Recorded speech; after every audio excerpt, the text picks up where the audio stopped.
idea is this will be fairly interactive. It's more like a sort of a space for some discussion, and Everest and myself and Catherine will kind of try and sort of host a conversation to explore some of the questions and issues that arise for us as Buddhists, for you as Buddhists, involved in or trying to engage with sort of social change type practice with activism and so on.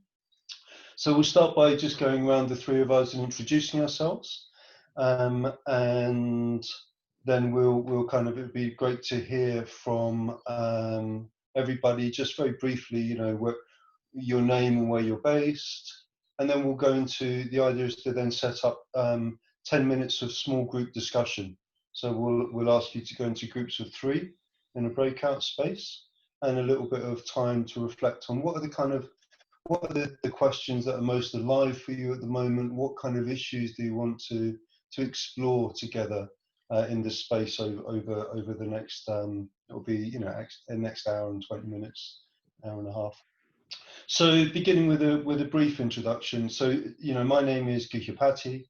I'm based here in Catalonia, in the mountains of Catalonia.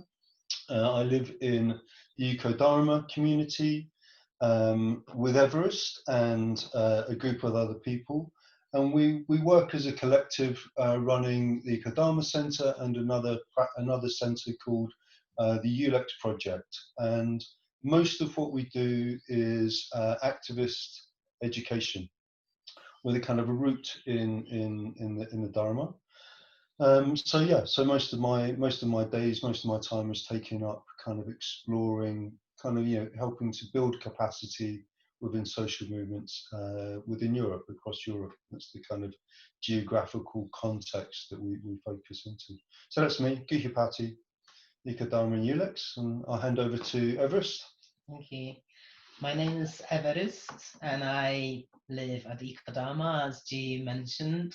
And I work and live within the same collective, the Eco-Dharma Project, and I also am part of the Ulex Project, and I pretty much do the similar work that Guhyapati does, working with social movements across Europe. So yeah, that's my day to day, as well as community living. Yeah. I'll pass on to Catherine. Thank you. Thanks. It's great to be here with you all.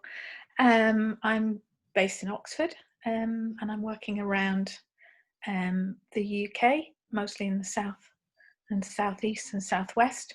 And occasionally I get to take a trip to the Ulex Centre or to Eco-Dharma to run courses. My work is with a training facilitation collective called Navigate.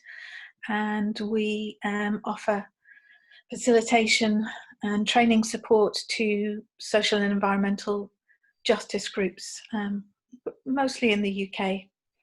And our focus is really on helping groups work more effectively together. So a lot of work around mediation and conflict, facilitation around how to work effectively together, building systems, organisational systems that work for the people who are involved in the organisation, and so on. Yeah, so I'm really happy to be here with you today. Thanks for joining us. Thanks, Catherine. So before we go into some small breakout groups, I'm just going to suggest that we very briefly go around, just share your name and where you're based, fairly briefly, and then suggest somebody to go next. So if I say, Maria, would you introduce yourself? Then just unmute, introduce yourself, and then you call out the name of who's going to go next until we've sort of been through the group. Just names, where you're based, any short little thing you want to say, and then we'll go into some breakout groups. So Maria, do you want to just say hi to the group first?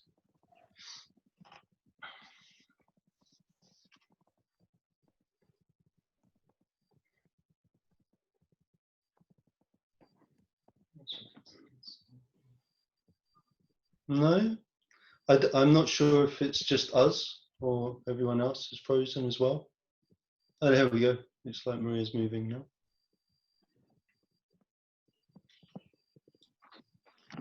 You may be struggling to unmute, is that right? Everybody should be able to unmute themselves. Sorry, I can try to unmute her from here. There, Maria's unmuted. Oh, that's better. Hi. Yeah, I'm Maria. I'm based in Lichfield. I got a little sign up saying I couldn't unmute because the host had muted me. I'm based in Lichfield, and which is just north of Birmingham in the UK. And I'll pass over to David.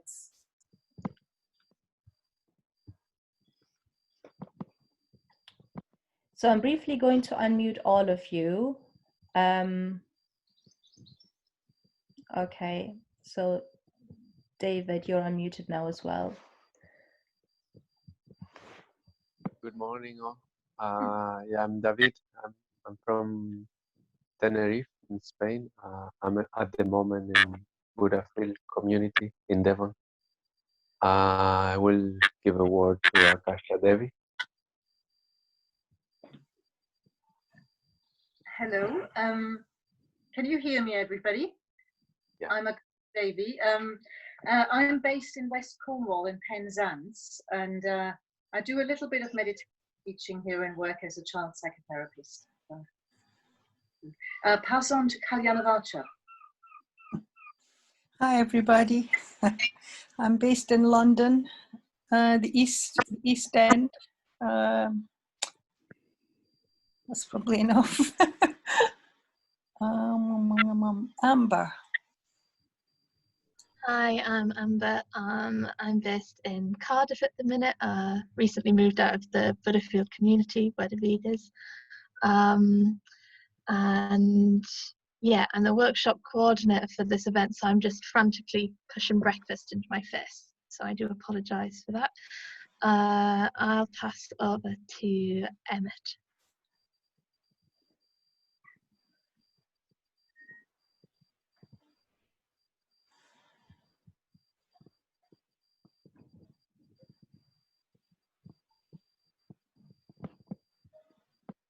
Sorry. Hi, I'm Emma. I'm based in Sheffield, and yeah, I'm here because I'm trying to figure out how to make my Buddhism more active. I'll pass over to Andreas.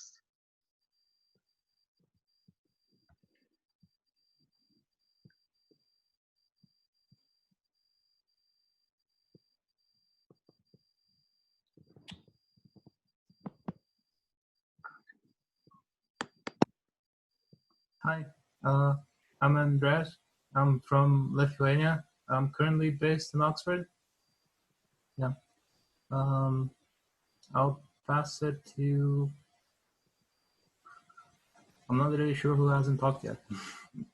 Catherine? I spoke already. Sorry. Let's have Karen. Welcome, Karen.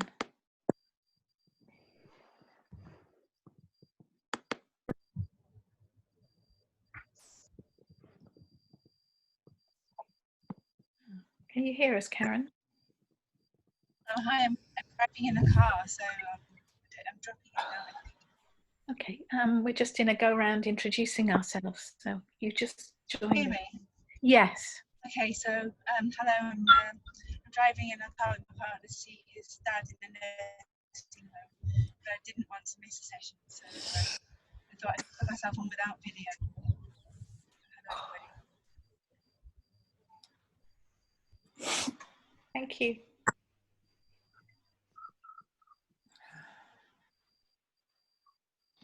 So how about Amaragita? Do you want to say hi as well?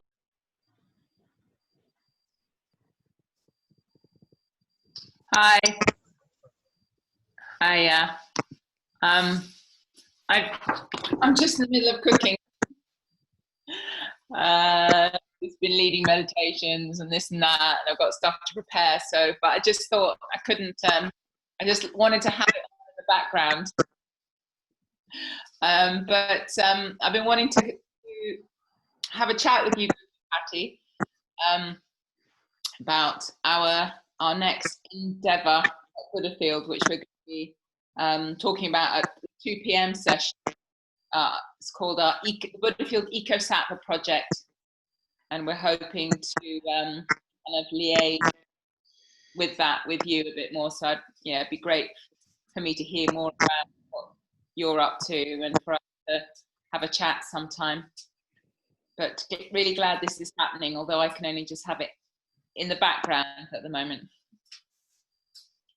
Much love to all of you. Okay. Great, great. Good, thanks. Nice to see you. Good to see you.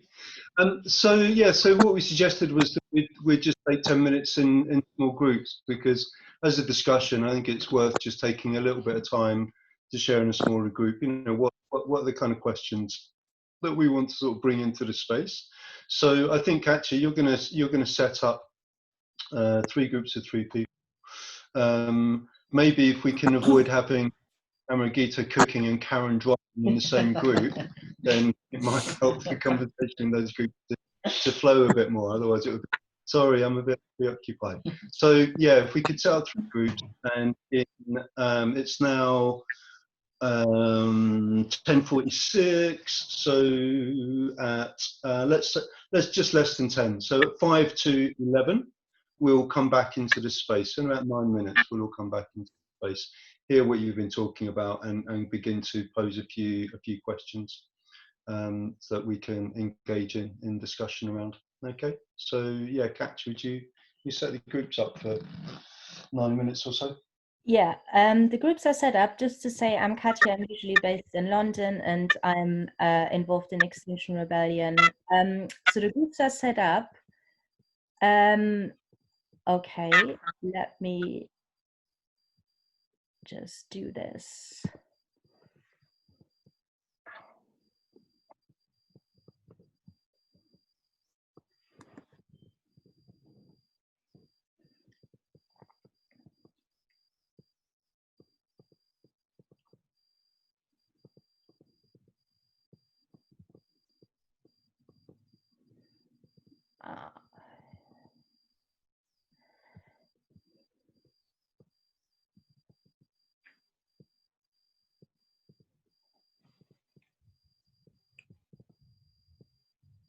Yeah, so we have now, they've now all entered their groups, and we are the ones that are not assigned. Okay, thank you. Thanks, Katja. So I saw a message from Karen saying that Karen was going to step out of the meeting because it's a bit loud on the motorway apparently. So that may mean that one of those 3s is actually just a 2. But yeah.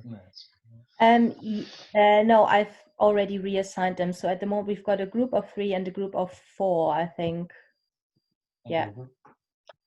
Okay, cool. Thank you. And Amaragita is on her own because she's, I guess, not going to join the discussion. Fine. Okay. Cool. So, Catherine, when they come back, do you want us to? Should we ask them to type in some questions? We want them to sort of go to group 1, group 2, something like that, and a question from one group, question from another group. You got any? I'm wondering if there are going to be themes that we might want to talk around. I wonder. I don't know if that's too messy, but maybe we could ask a group if they've got a question, and then if the other group had brought up anything similar, we could have the 2 questions together or something. So maybe going group by group would be a good idea. Well, Catherine's suggesting both groups. So, like, if there's a question from one group, we also then ask the other group if they have something similar to that. Okay. Okay. Yeah. No, I get it. Okay. Yeah. I mean, I don't mind. No, that sounds like a good idea. I don't mind. I'm just on tenterhooks to find out what it is they're going to want to talk about.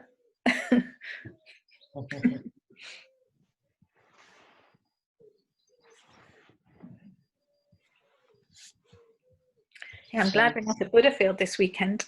We had the most horrendous rainstorm here last night. Really? Yeah. Well, Yeah.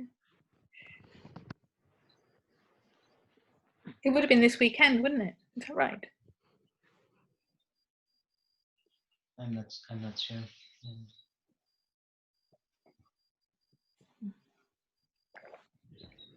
So we also, when we were thinking about it in advance, we also thought that maybe to give them a bit more context, to say a bit more about ourselves. Do we still want to do that, or shall we just dive into the questions? I thought that was it when we went round at the start, personally. Okay, cool. I mean, yeah, I think it would be helpful if you could say a bit more about yourselves. I think that would be, I mean, you can also ask them if they would hear a bit more, but I think it would be good.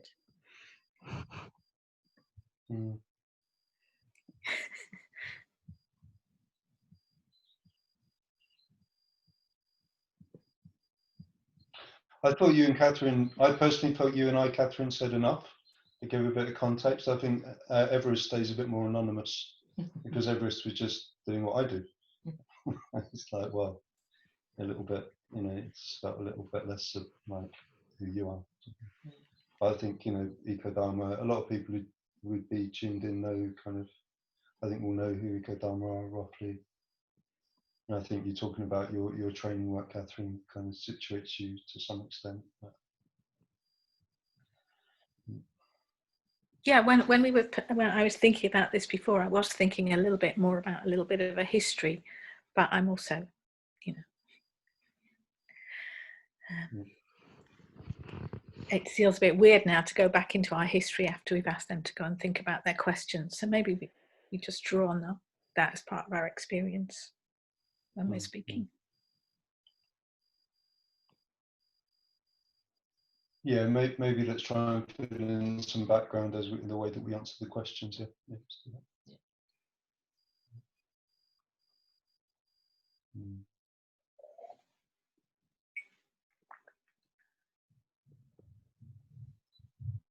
So maybe I'll ask them, they also,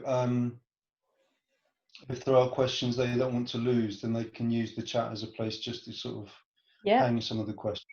But we'll be inviting them to speak their questions, but just to sort of try to get a sense of some of the things that are there. We might also see some themes emerging if they can do that.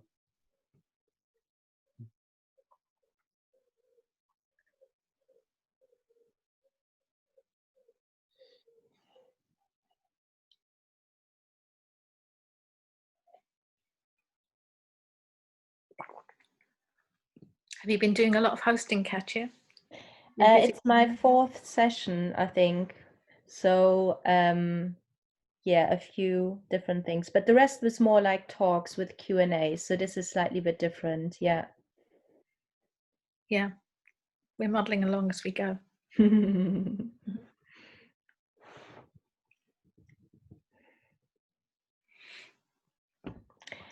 Okay, I will call them back soon. Thank you.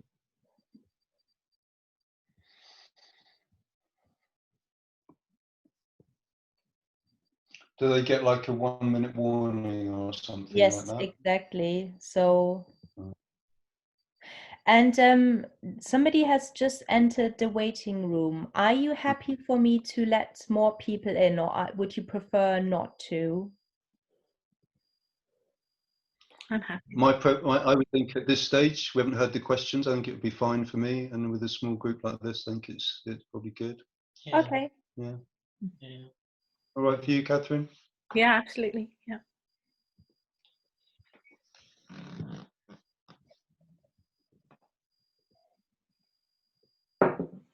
Hi there, welcome Indra. We've just, the rest of the group are just in breakout rooms thinking about what they would like from the session. So that's where we're at. So you're just joining at a convenient time. Ah, and the people are back. Very good. Hi, welcome back. I hope the conversation was fruitful. And the idea now is to begin to explore some of the themes that might have come from that. We thought it would be a good idea for some of you, if you feel there are questions that kind of arose or issues that arose in the little groups, do put them in the chat. We're not going to use that to kind of, as the way of asking questions. We'll ask you to kind of raise questions and talk about themes, unmuted. But the chat could be a good place for us just to sort of hang a few things so we can see some of the kinds of issues that are kind of there, some of the topics and themes. So, with that in mind, I think there were 2 groups. I don't know if they had numbers in those groups, but there was one group of 3 and one group of 4. Perhaps we could hear from somebody in the group of 3 if there were any kind of obvious sort of key themes that were emerging there. Just taking a couple of minutes, a couple of headlines of the kind of themes that were emerging. If that's and then we'll hear the other group as well. Well, I could say something. A couple of us were wondering how to become more engaged in the outer society, using the Dharma. How you would take that out? How you'd be more active? And one of us is already doing project out in the community.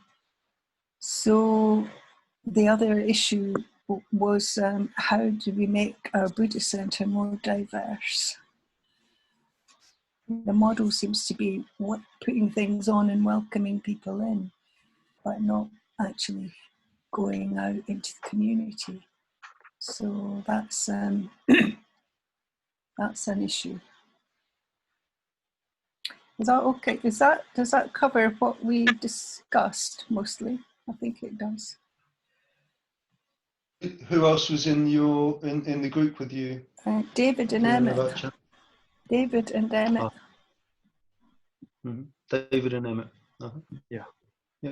Anything to add, Emmett or David, to that? Yeah, it's pretty much it. Yeah, we were wondering. In my case, for example, my practice about 5 years of Buddhism have been much more pretty much self-centered, of like transforming and overcoming anger or learning to deal with emotions. And I feel something is missing, that I don't know, I have a longing for help more others or be more engaged and involved to social projects, but I don't know where to start or how. Yeah, I think similarly for me, I feel quite engaged as an individual, and before I came to Buddhism, I was quite engaged with different, I don't know, doing different projects and stuff. But now I see like the potential of this amazing Sangha that I'm part of to work together to have some kind of influence in the local community or further afield. And yeah, I'm trying to figure out how to use that and try and make the whole Sangha more active, I suppose.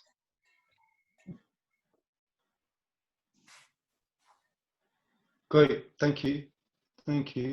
So from the other group, is there somebody who'd like to try and give us the headline from the other group as well? A group of 4 people. I could just say something about a question I had, which sort of links in with the other group, I think. And that's, I'm quite interested that at Eco-Dharma, you've quite recently decided to sort of separate out a little bit the social activist work and the Buddhist work with the Ulex Project, and how you came to that decision, because I suppose I've got some questions in my own context here about how much Buddhist practice and activism and also nature connection can be integrated versus happen separately in separate aspects of my life. So that was kind of my question. And I know Maria had a question about where to start in terms of eco-awareness and activism. That's as much as I can remember from my group. Yeah. That group wants to add something. Oh, Amber, great. Yeah, go for it. Yeah, so we were in a group together, and I guess a question that just popped up for me was, I just put in the chat around finding the middle way between really intense actions and nothing. And yeah, something around like holding, I think for me, like a privilege that I feel in being able to do activism and how to engage. Yeah, I don't know how to engage outside of that community with, say, my family and my work colleagues.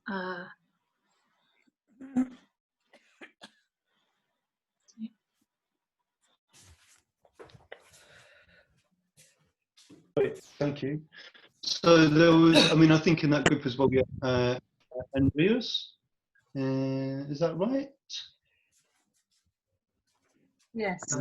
Yeah, it is. I pretty much agree with the questions asked before, and I didn't come up with any on my own.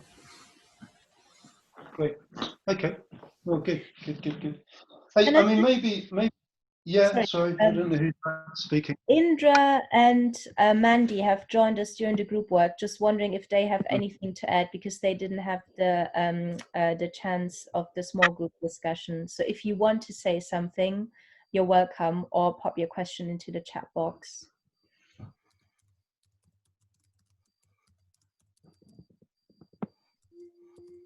We can't hear you, Indra. Oh, she wrote she's just listening for now. Maybe, yeah. Okay. Anyway, fine. And the other thing I just wanted to mention is that you're all unmuted, but maybe if you're not talking, mute yourself so there isn't a lot of noise. Thank you.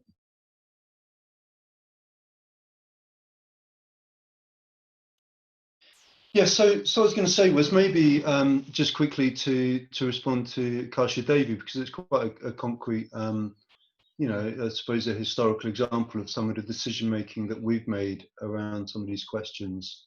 You know, how do we engage as Buddhists in the world of sort of social action, activism, etc. And as you said, Kasia Devi, like a few years ago now, we made a decision to set up a second project, which is called the Ulex Project.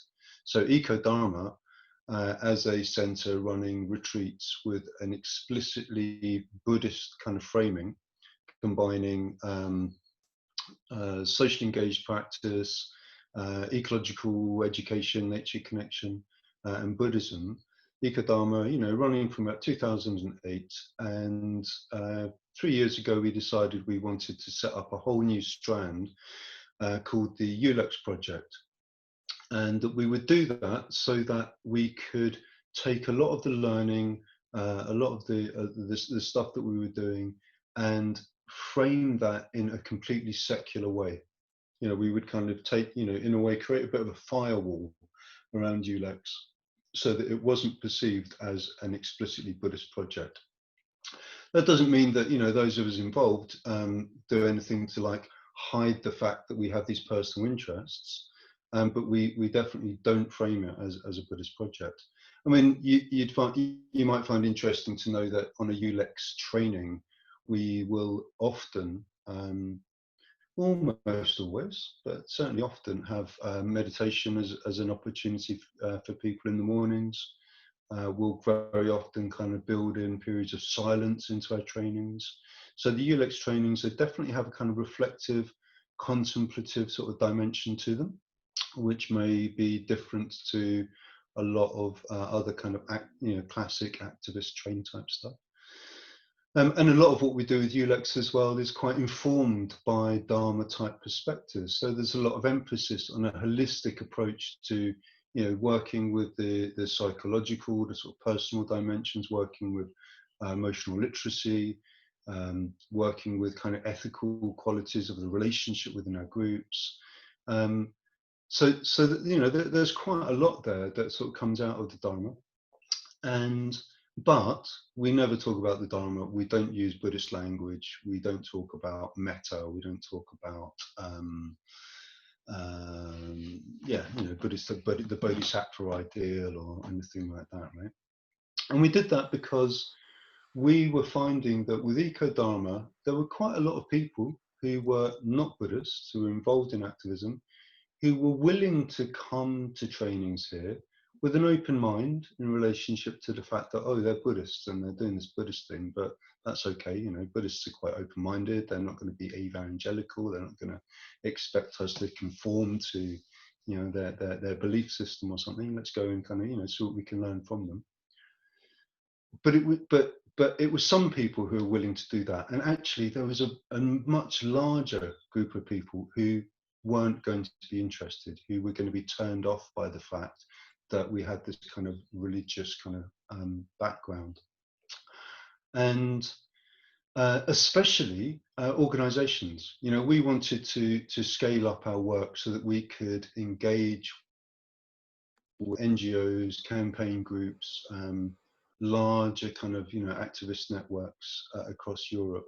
And we felt that it was certainly the case that a lot of those organizations were much less able to engage with an organization or a project that was explicitly Buddhist because of the nature of their work, because of their you know, issues around accountability for them.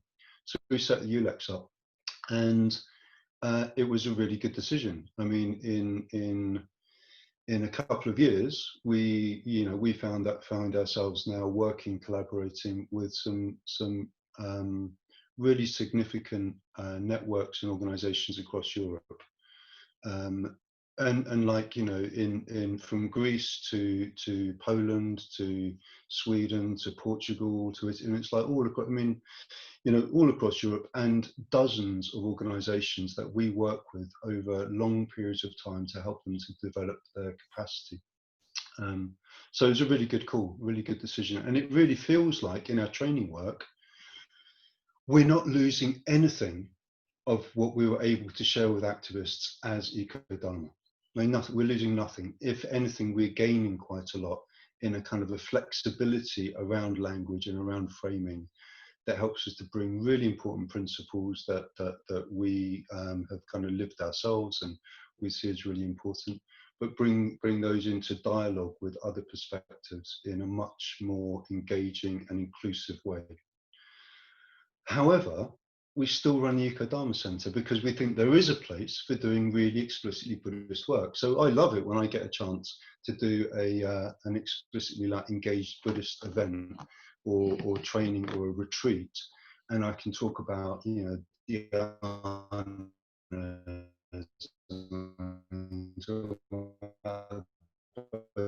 kind of allows a certain fluidity of vocabulary, which helps a deepening. But it's just not, you know, so it's great to have that as well, but it is going to be a much smaller kind of community in a world which is, you know, in political life is so much more kind of framed in a much more secular kind of way. So those were the decisions that we made, and I think it allows us to be more explicitly Buddhist in the Eco-Dharma work, as well as more inclusive in a particular way in the Ulex work. Yeah, so that's, you know, that was some of the background to that. Yeah. I mean, Catherine, I wonder if you want to say something, because I know it's not the same that, you know, you were doing a kind of, you know, a Buddhist retreat centre and then you sort of started doing activist training work, but you are somebody who is, you know, really committed to your Dharma practice. But your training work, your activist work, is almost exclusively kind of framed in a secular way. I wonder if there's something around that you would be interested to share. I think I'm also linked with some of the other questions. I came to activism a long time before I met the Dharma, and so was involved in activism and training around activism for a long time before that. I met the Dharma through crisis, burnout from activism, and have been incorporating that both for myself in my own activism, but also in the way in which I work with groups. So I think it's an understanding from the Dharma and a way of relating that comes from my Dharma practice, my understanding of my Dharma practice, that comes into the groups that I work with. So we're not explicitly naming the Dharma, but for me anyway, within the collective I'm part of, I'm the only Buddhist there. But the others are NVC practitioners, and we find ourselves much aligned in the way in which we approach supporting other people and groups. So yeah, I wouldn't say it's stealth, because if somebody asked me if I was a Buddhist, I would be saying that, but I'm not using the language of the Dharma so much in what I do there. Yeah, but I think I hope it infuses everything of the approach that we bring.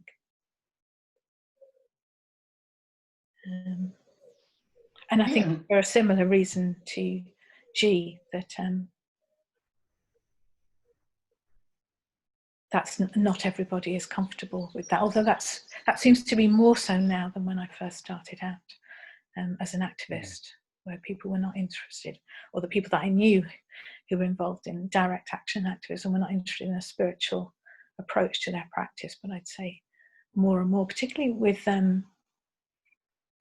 Extinction Rebellion, so many people involved in Extinction Rebellion now, and that bringing so much more of a spiritual and principled focus to things. I think that it is becoming more acceptable, and for people not having a sort of defensive response to spiritual practices and Buddhism. Yeah, so for me that feels like a very positive thing, that there can be a working in relationship with others who are not don't have that spiritual practice, and it's still working well. Yeah, I mean, I think for me, Catherine, I think it's so important for us all to kind of have a sense that, we talk about activism. It's an incredibly diverse space, and so sort of historically, I would say, there's activism I was involved in, which had really explicit kind of spiritual foundations in the peace movement. When I was working with a campaign against the arms trade in the 1990s, lots of the kind of, the energy behind that was driven by people who were involved in Christian groups, and especially Quaker groups as well. And they definitely grounded their activism in spiritual commitments. And then similarly, in a lot of the kind of in aspects of like the ecology movement, you had connections with organisations like Earth First and sort of direct action environmental groups, the road protests. It's like actually there was often kind of like pagan types and natures within aspects of environmental activism as well, which I think is similar strands of that have sort of fed into the XR stuff that you mentioned as well. And yet there's also aspects of activism that more formal NGOs that are in a much more kind of like really explicitly kind of secular context. They're working with like almost like corporate type structures and things like that, where all of that stuff is kind of like really like do that in your own time, but it's not part of our kind of activist professional kind of lives. Everest, something around this stuff? Yeah, it's just quite fascinating to me how framing things and how language makes a really huge difference. Like my way into Dharma was similar to Catherine's. I was an activist before I became a Buddhist, and for me, my background in activism was grassroots anarchist organizing, really anti-religious, also growing up in Poland with a really strong position of the Catholic Church and a lot of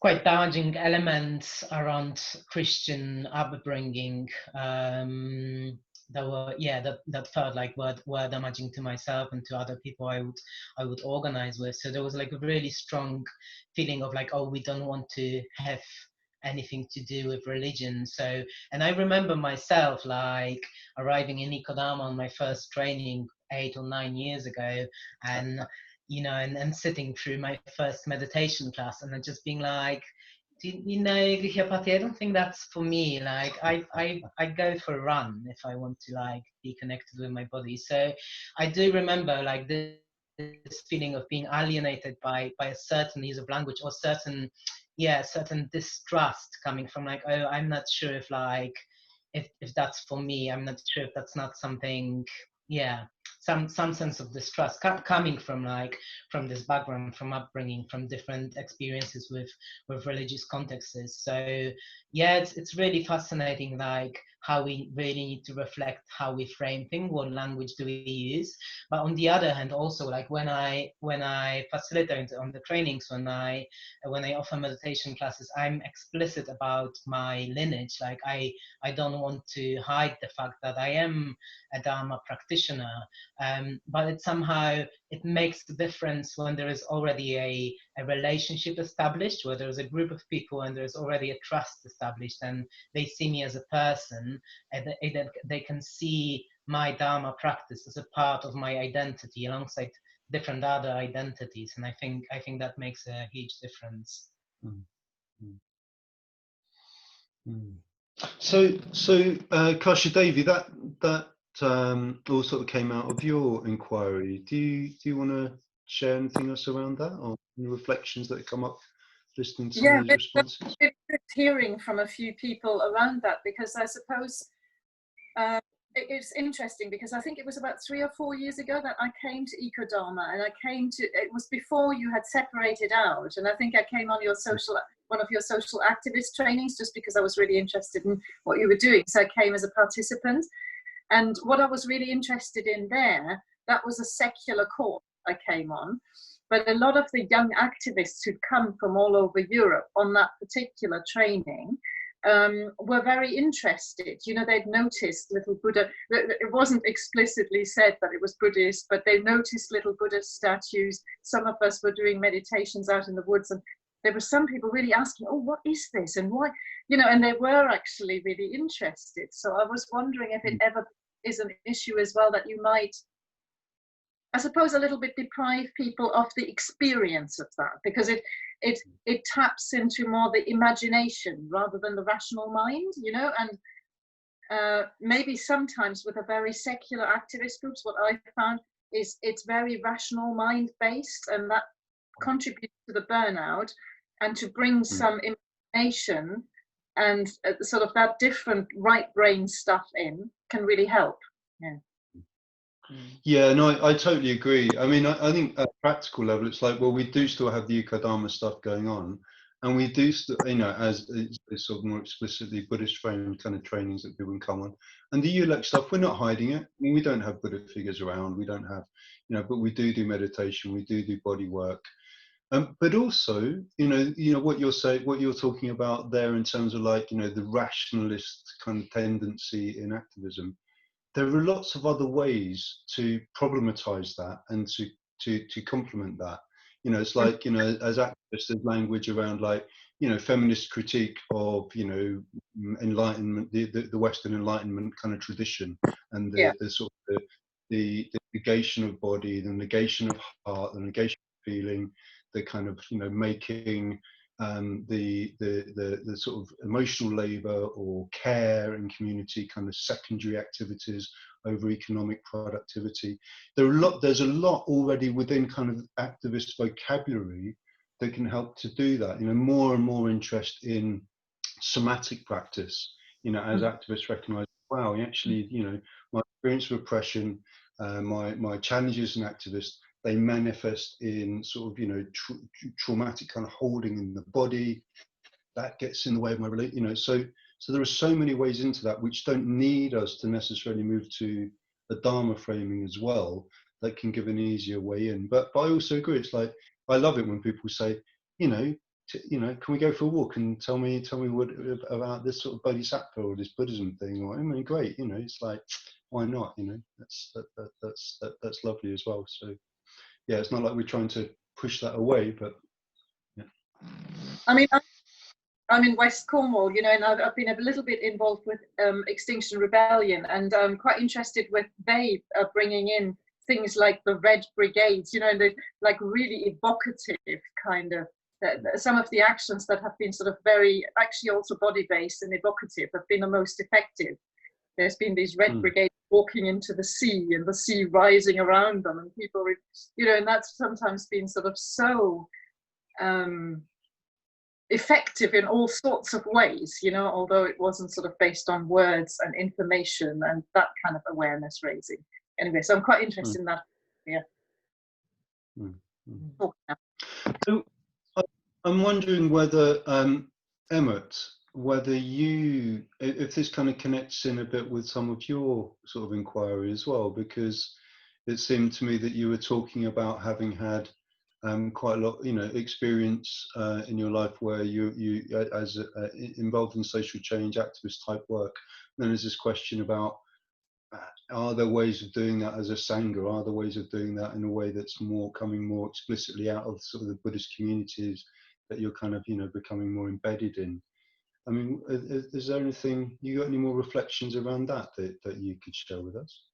Yeah, I suppose I can, a lot of what Catherine and others have said about, yeah, I guess the effect that the Dharma can have on you as an individual in your like activism, I think that's been really important for me so far.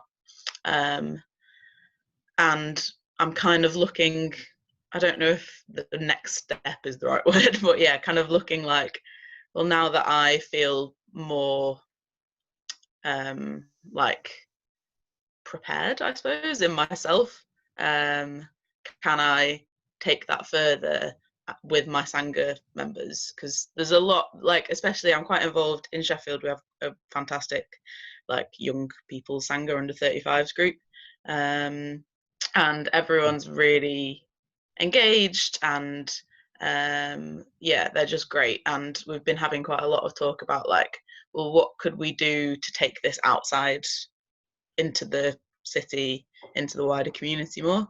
And yeah, I guess we sort of don't really know what the first steps there would be. And I think a lot of it is probably very similar in ideas to what's been discussed around not stealth, but yeah, appealing to a secular audience, but using what we've learned from the Dharma. So yeah, I don't really know what the next step is, but I'm just, yeah, feel very passionately like we can do something. We just don't know what that is.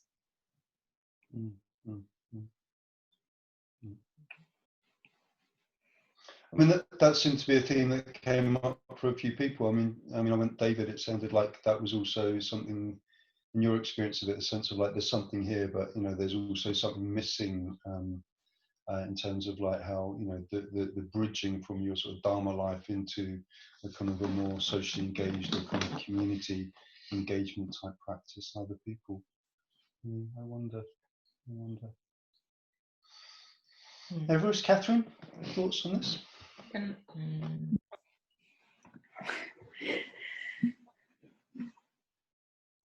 Yeah. Do you want to go? Go for it, I'm thinking I find it hard to do these things alone.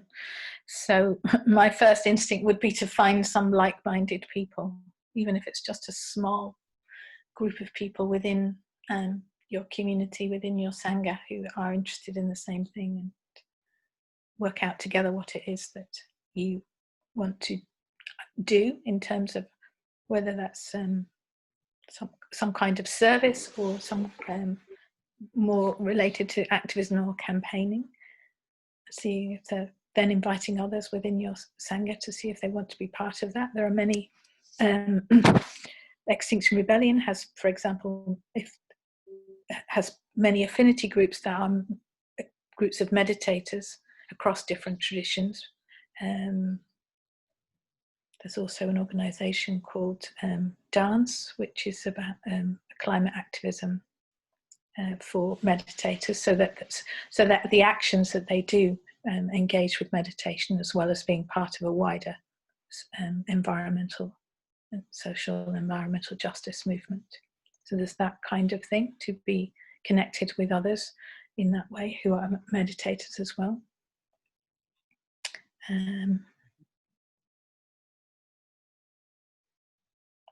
there are different kinds of retreats. There's an organisation called Sangha Seva, which runs retreats that are focused, maybe they're not running right now, but they go to Calais to work with migrants and to Palestine. So you're partly on retreat, but also partly working with connections with the local communities there around issues that you may be interested in. Would you say the name, sorry, again about this organization? Sangha Seva. So Seva is S-E-V-A. Okay. Type it in the chat, Catherine, if you can.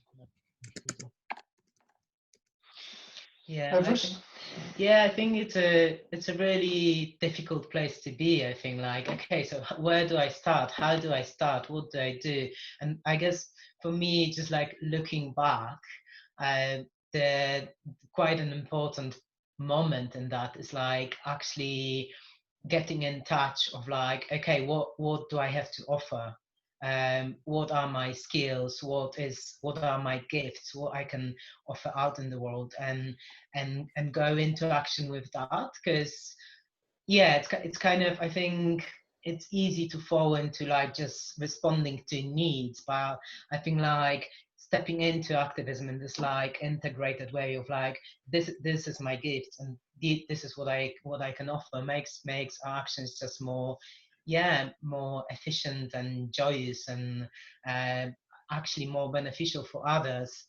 And I also think that so this element of like, okay, so what's there for me to offer, but also just like really getting to know the needs around. And I think often we don't have to look far. I remember my first kind of way into social action was working with theatre. It was community-based theatre that worked with. It was based in Warsaw. It still is. It's been there for like I think 15 or 16 years, or even more. 18 years, something like that. So it's a small theatre company, alternative theatre company, based in a really poor district of Warsaw.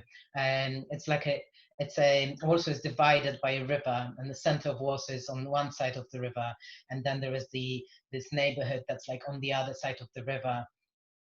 So a lot of social challenges around in that neighborhood. So this theater was like, okay, we want to offer this. We are good in doing theater, and we want to work with local community. And it took years to actually really understand the needs of local community. But now this theater works really well and like brings in a lot of change into the community. Also in terms of like structural changes, working with the local governments, and and it's well recognized in the area. So something about like really listening, and I think that was the biggest lesson for us when setting that up. That like it's not that like we just come into the square with like theater things and like do a show and people will love us, maybe, but they will love us more if we like come there and listen and see what their challenges and problems and what we could do to be in solidarity with them. I think, I mean, I think there's, I'm really keen on encouraging people to think and very strategically. You know, if you're going to do something that's going to have an impact, it's going to take years very often. And if you're going to dedicate a serious amount of time to something, then it's worth taking the time to work out, is it a good idea in the first place? So I think there's this question of, and as Everest is pointing to, a question of receptivity. It's like, you know, what can we do? But the question is like, what's needed? And how do we open up to what's needed? And who are we asking, you know, what's needed? And you know, there are ways of doing that are quite intuitive, kind of just like going beyond, you know, my small personal kind of perspective, our group perspective, to a community perspective, to a kind of a, you know, a land perspective. You know, who are we asking what's needed, and how do we hear that? So some of it can be quite intuitive, some of it quite imaginative, some of it can be just really simple kind of strategic thinking tools, like, you know, some of you be familiar with, like, say, like a SWOT analysis. You know, what are our strengths and weaknesses as a group if we're going to work together, and what are the opportunities and the threats in the space that we want to kind of intervene in. You know, going out and doing you know, interviews with people, you know, talking to others in local neighbourhoods to kind of, you know, get a sense of what needs are, what issues are there, etc., and then thinking carefully, strategically about, well, if those are needs and these are potential responses, what are the kind of steps that can be taken over time to build our capacity to offer something really useful into that space? Because generally we don't have that capacity where we're starting.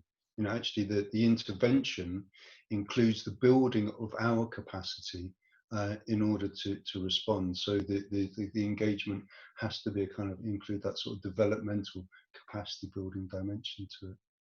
That's if you're starting new stuff. I mean, even if you're going to go and engage with, you know, as Catherine was mentioning, kind of different initiatives that already exist, we can collaborate with or bring energy into.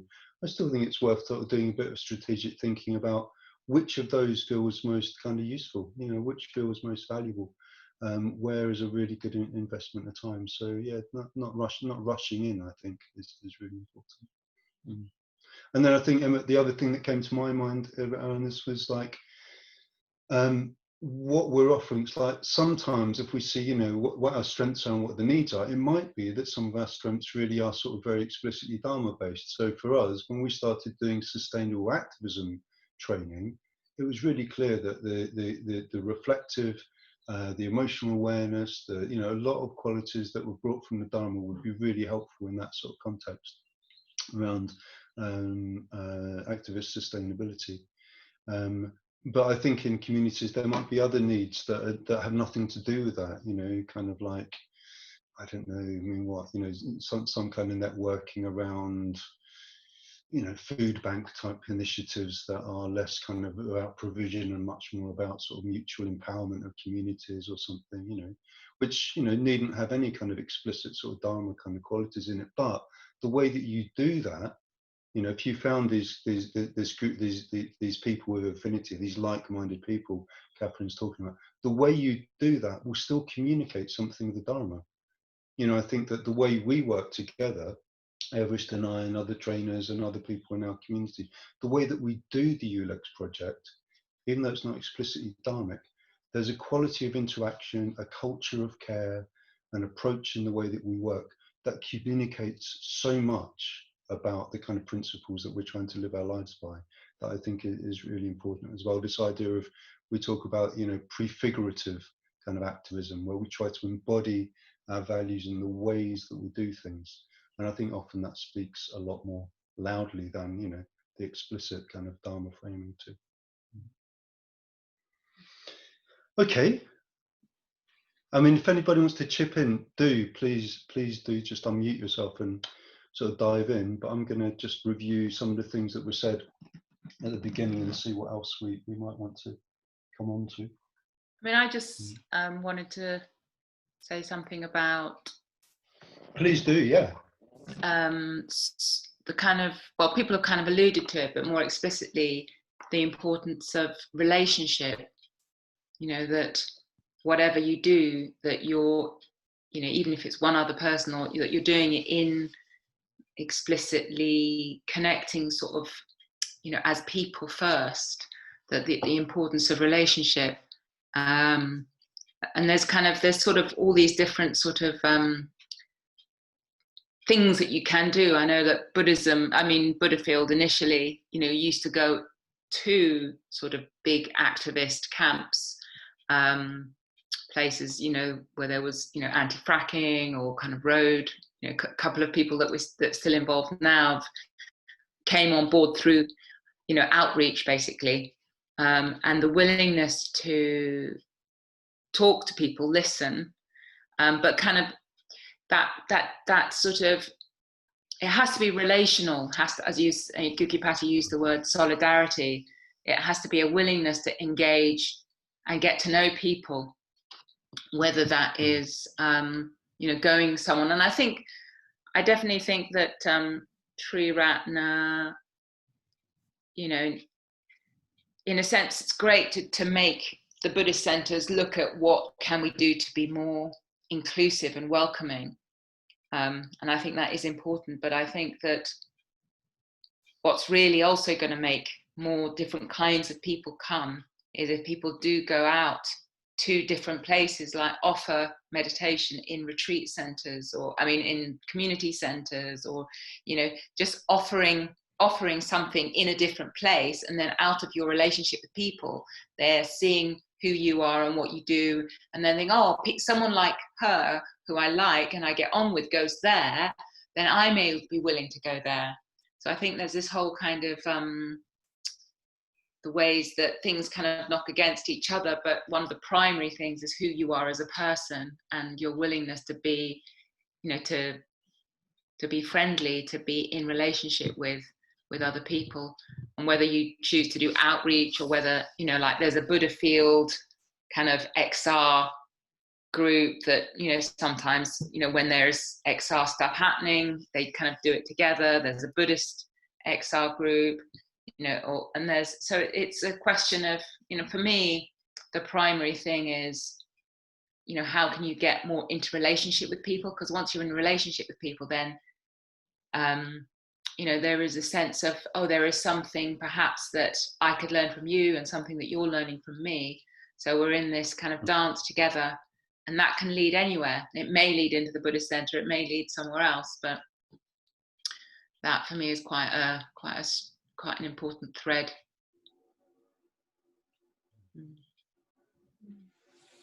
Yeah, thank you.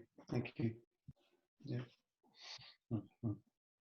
Well, I wonder if that, Kalyan Avachi, you started asking questions and or inquiring around, the sort of models in Buddhist centres of expecting people to come in rather than going out, and what might that going out kind of look like? How do we take it out more? I wonder if you've got anything to add there, relates to what Amagita was just sharing as well. I am involved in going out into the community. Me and a friend have developed a project based on the Breathworks pain management program to go out specifically. We've targeted a specific low-income Bangladeshi community that don't speak very good English. So Breathworks is kind of Buddhism in a secular form, and so is, we've called it Take Back Your Life. And we do go into community centres and housing estates and run the courses there. But what we've found makes the most difference is offering follow-up, because it's all very well offering a course and people get a lot out of that. But what really makes the community is if you follow it up and they come along, and then they tend to form a community. So I'm not exactly sure what else to be doing, really, because there's only the two of us at the moment, but we are trying to train other people in the method. It does involve quite a lot of trying to figure out how to present things so that folk that whose English isn't good can understand it. So there's a lot of pictures involved, and diagrams and that kind of thing. We are thinking of doing one course with a Bengali interpreter, so that they can translate for people who don't speak English at all. Because at the moment we have to have a certain level of English that they understand in order to be able to communicate at all. But we're because we're making connections in the community, we know that there are people who like the course and who'd be willing to translate for us. So things like that. But how you connect that with the Buddhist Centre, I really don't know, because most of them are Muslim and they wouldn't come to a Buddhist centre. They just wouldn't come. they'd be put off by that. Although they're learning from the Dharma.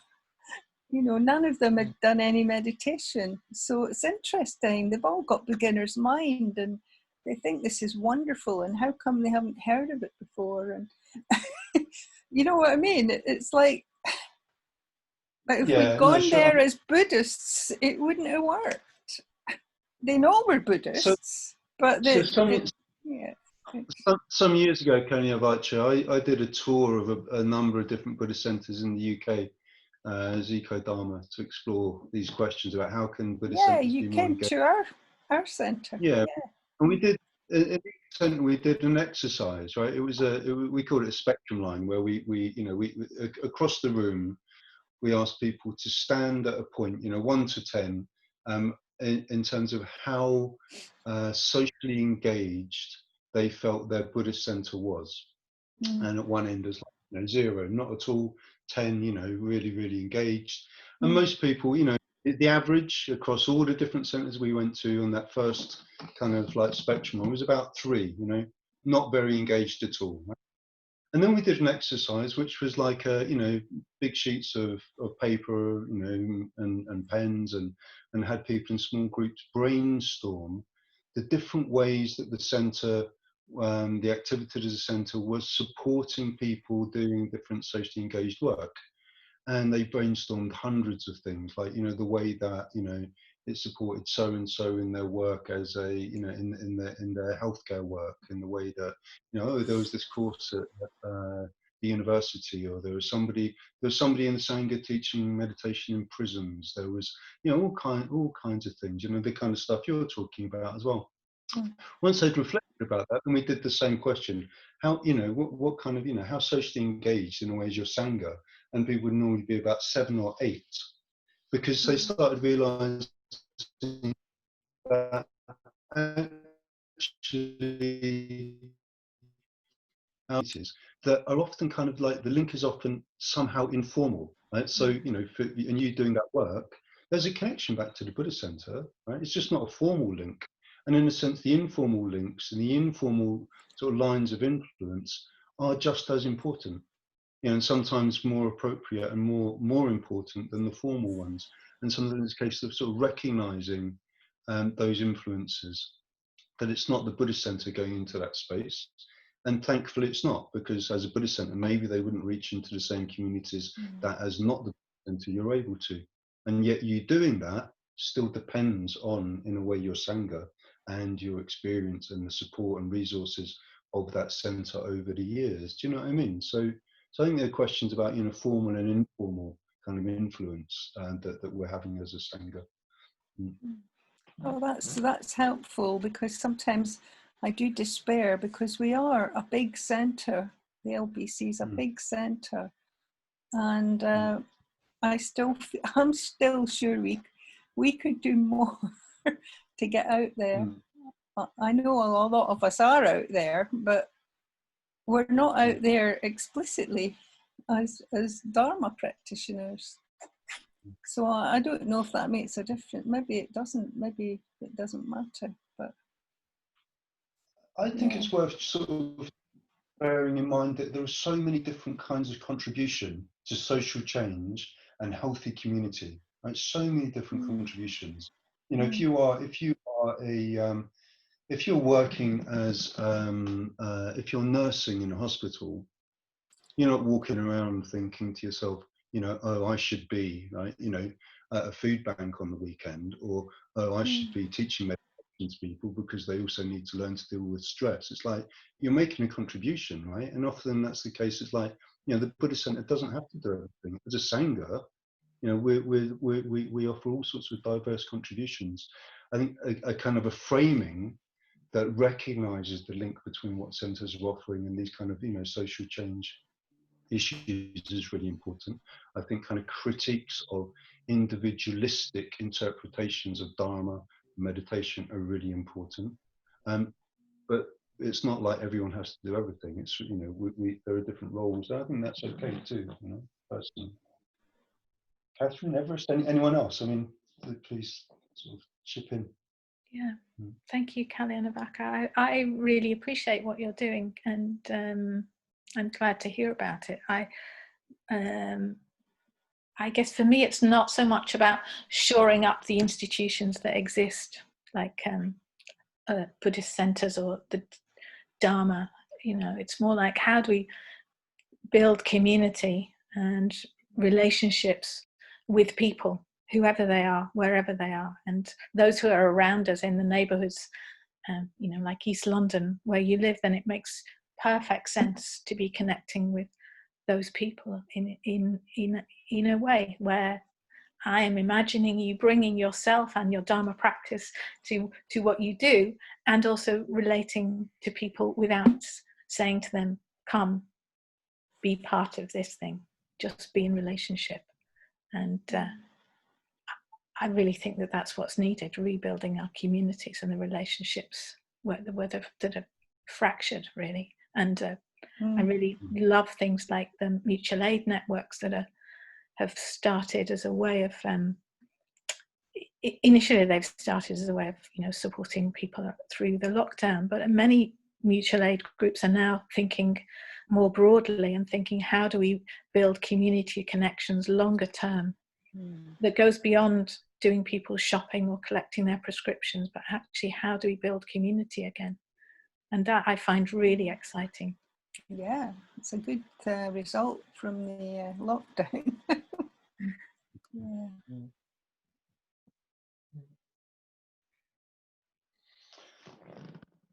So I was wondering about coming to sort of a slightly different angle. And Amber, you were one of the people perhaps who kind of mentioned more explicitly kind of, you know, activism as activism. And you were kind of reflecting around this. You said something about the middle way between intense action and nothing. And at the time, I remember Everest was kind of like nodding and humming as though they kind of got what you were talking about. Yeah. So could you sort of unpack that a little bit more for us? Yeah, I guess I can say what I was kind of getting at. I think, yeah, actually the last question almost helped with this. Something about being like explicitly activist or being like informally activist. Yeah, maybe that helps. Maybe that is more middle way for me. But yeah, it feels like either go out on the streets and do something, or I'm just like knackered, can't do anything, can't engage. So it's really yeah, it feels like a pendulum that swings between the two. And I wonder what it would feel like to rest in the middle, like to continuously, yeah, it's something about integrating both them so that I'm continuously acting for social change just in day to day, but not in a way that floors me into not being able to act anymore. Yeah, I think that's what I'm getting at, if that makes sense. Yeah, I guess I was, yeah, I do hear, and I was nodding, just remembering my own experiences of burnout and like being so immersed in action that I kind of like lost myself in it and didn't really have the balance you're talking about, and didn't really, also at some point, like just wasn't really engaged from my core and from my center. And I think for me, what helps is exactly what you mentioned, kind of like just reframing activism a bit. I think there might be a tendency to see activism as like, yeah, this like militant occupying buildings kind of action, and that's one way of action, but there are like so many other ways of action, and we can all choose which kind of action and social engagement is good for us, and what really makes us feel joyful and makes us feel energized. And it doesn't mean that we won't get tired. Like, yeah, I think getting tired is good, but then not burning out, getting tired, and having the energy to rest and recuperate. yeah, there was another thing coming to mind, but I just lost it. Maybe I'll remember in a second. I wonder if you want to add something, Catherine. Yeah, thank you. Yeah, I also recognise that intensity of action, and then not by choice, but through collapse, really, actually not being able to do anything, that's characterised burnout for me. Coming to the Dharma helped me because I found the Dharma in a moment of crisis with burnout, and it just really helped me find some of the practices that I needed to support myself and those around me who were burning out. It was very much in my head. Coming back into my body and to my heart was really supportive. So I don't think there's anything wrong with intense action. Sometimes that's necessary. You know, we're organising something big and we work hard, but it's then putting into our lives some time where we stop and relax and rest, and not just go on to the next intense action. And I think the culture has shifted in the UK activism a lot in the past few years. Many people have been to Eco-Dharma. It's shifted the culture a lot so that people are taking that more seriously and allowing themselves to take time off, and importantly supporting each other to take time out and to rest and to check in about how people are doing or how people's capacity is in a way that I didn't used to see. So I'm heartened that things are changing, and I think it's as much about the individual as about how we support each other in our groups, and recognise that we can't keep going at a fast pace all the time, and putting in space so that it feels okay, that we're not letting people down if we need to stop and to rest. I think all of those things are important, because we create cultures in our groups that can be really damaging to each other. Yeah, I think I do agree that the culture is shifting, and that's a really amazing shift to watch. And I think to me what's important in that shift also is a bit of a different way of thinking, which is not such an individualistic way of thinking of like, I'm a separate self and I'm just gonna like offer myself to the world, but like at least for me, that's a shift that feels really important into like, I am part of this ecosystem. So there needs to be a balance between how I take care of my environment, how I take care of that wider ecosystem, and how I take care of myself. And in a way, those two things are inseparable. I need to hold them both in mind, because because that's how my body, my self functions. Is just a part of a bigger thing. So my motivation for action will come from like wanting to take care of that whole, and that whole ecosystem does include myself as well. And you're thinking also, when you say ecosystem, you think also like the ecosystem of the group that you're working in. Yeah, exactly. Yeah. Exactly. So yeah, you can think about it on different levels, the ecosystem of my own body, but also the ecosystem of the group I work with, the ecosystem of the community, the movement, and the whole world, including human beings and other living beings and nature.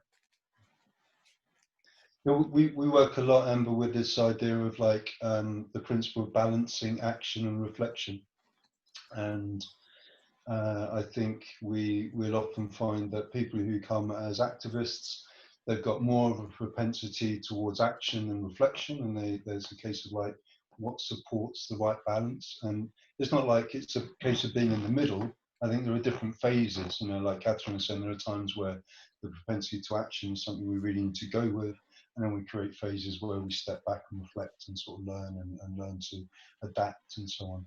But I think for a lot of people who are a bit more introverted, a bit more contemplative, more reflective, one of the challenges is to step into action in order to find out how valuable the reflection is. You know, it's like if we think about an action learning cycle, just acting all the time keeps us often trapped in sort of habits, or sort of, you know, tactical habits, or, you know, personal habits. by opening up a space for reflection, we sort of learn to kind of, we learn from our action. But without acting first and gaining experience from action, there's not much to reflect on. If we just stay in a contemplative reflective space, we don't really learn. We've got to be prepared to take our good guesses about what might be useful out into the world and be prepared to get it wrong. I think that's really important. It's like we do not have the answers. It's like we're going to learn what is an appropriate response through trying to do it. This idea of, we make the path by walking. So we've got to go out and try it and then step back and go, was that a good intervention or not a useful intervention?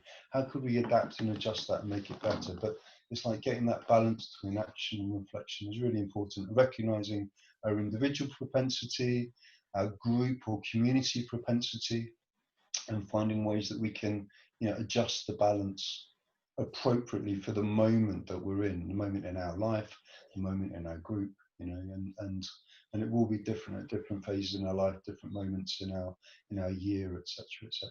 They're like seasons for activity, seasons for kind of harvesting, seasons for being more dormant, season for sowing the fields, and in activism it's similar to that. There are seasons that we go through. Okay, so we have a couple of minutes. We have 4 minutes, I think, and then we're going to be finishing. I wonder if there's anything anybody feels. Oh, let's give a few minutes to this before we all sort of sign off and say goodbye to each other.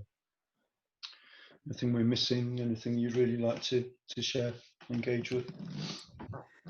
Hi, morning. This is Mandy. I don't know if you can hear me. Yes. Yeah, hi Mandy. Okay, cool.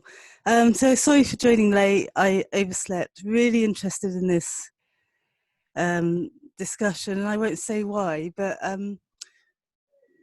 what you just said reminded me of a really lovely quote and poem, and if people haven't heard of it, I recommend they go and look it up. The only thing is it's slightly male dominated, but you can change the words to make it less man dominated. But it was written by Theodore Roosevelt, and it's called The Man in the Arena, and I think it's very relevant and very lovely to what you just said about making mistakes and continuing, and the value of taking some action. Thank you. Thanks, Mandy. What was the name again? Just briefly, or could you put it in the? If you could put it in the chat, the name of the reference, that'd be great.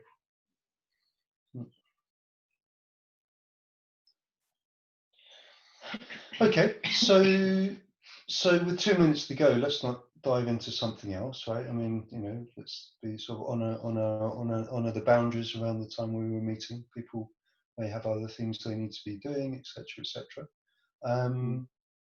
So thanks for showing up, everybody. I've enjoyed being in this space with you all. I hope it was helpful.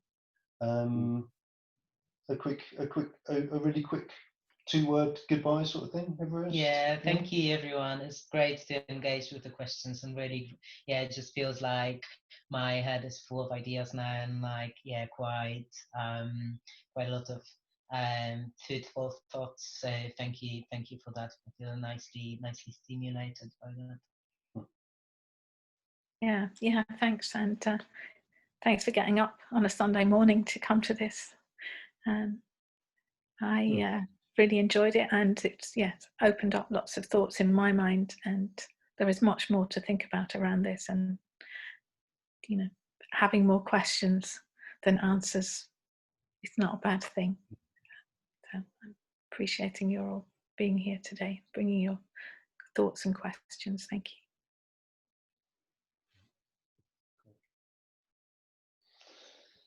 Okay, well, 30 seconds.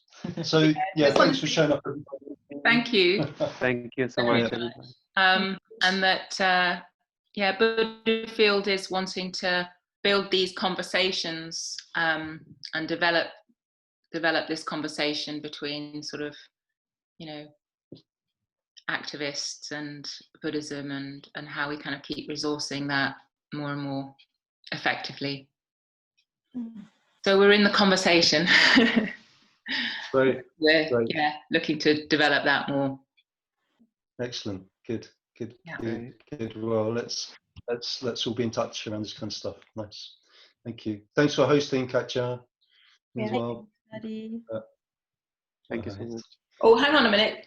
Let me copy this quote because it looks really good. Yeah. Close the room because then it's gone.